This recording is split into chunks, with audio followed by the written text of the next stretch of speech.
La violence dont se réclame un Raphaël Arnaud, qui a manifestement été biberonné à des textes importants de la culture révolutionnaire, elle est bien antérieure au fascisme. C'est pour ça que moi, ce qui me gêne beaucoup lorsqu'on dit « regardez, aujourd'hui, les antifascistes utilisent des méthodes fascistes », non.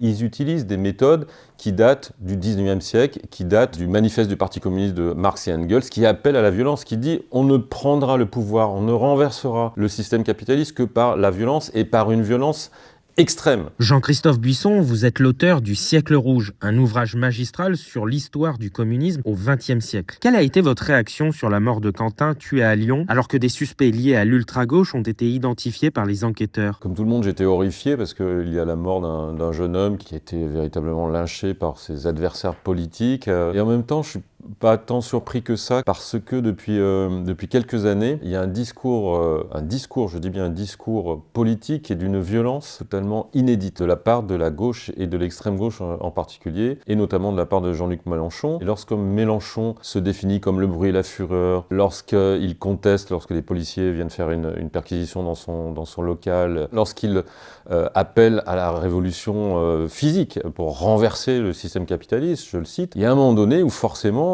des jeunes gens de 20-25 ans qui sont imprégnés d'une culture politique extrême et qui considèrent que prendre le pouvoir se fait par la violence, il est inévitable que cette violence peut être débridée jusqu'à assassiner, en tout cas tuer, s'il n'y a pas préméditation, quelqu'un. Les bagarres de rue des années 70 entre la Ligue communiste et Occident Ordre Nouveau étaient d'une violence bien plus importante qu'aujourd'hui. Les autonomes fin des années 70, dans les manifs, lors de la crise de la sidérurgie, était d'une violence incroyable. Mais cette violence était d'une certaine manière encadrée et n'était pas relayée par un discours politique qui appelait autant à la violence comme aujourd'hui. Par exemple, l'extrême droite n'était pas représentée du tout à l'Assemblée nationale ni dans les médias. Donc l'extrême droite, quand elle existait, d'abord elle était vraiment très peu importante et elle n'était que dans la rue. De la même façon, la Ligue communiste, il y avait un discours à gauche qui laissait entendre qu'il fallait bousculer le système, le réformer éventuellement, mais il n'y avait pas un tel appel à la violence. Un Georges Marchais ou André Lajoigny plus tard ne disait jamais « je suis le bruit et la fureur ». N'encourageait pas cette violence. Jean-Luc Mélenchon était un grand orateur, mais avec une puissance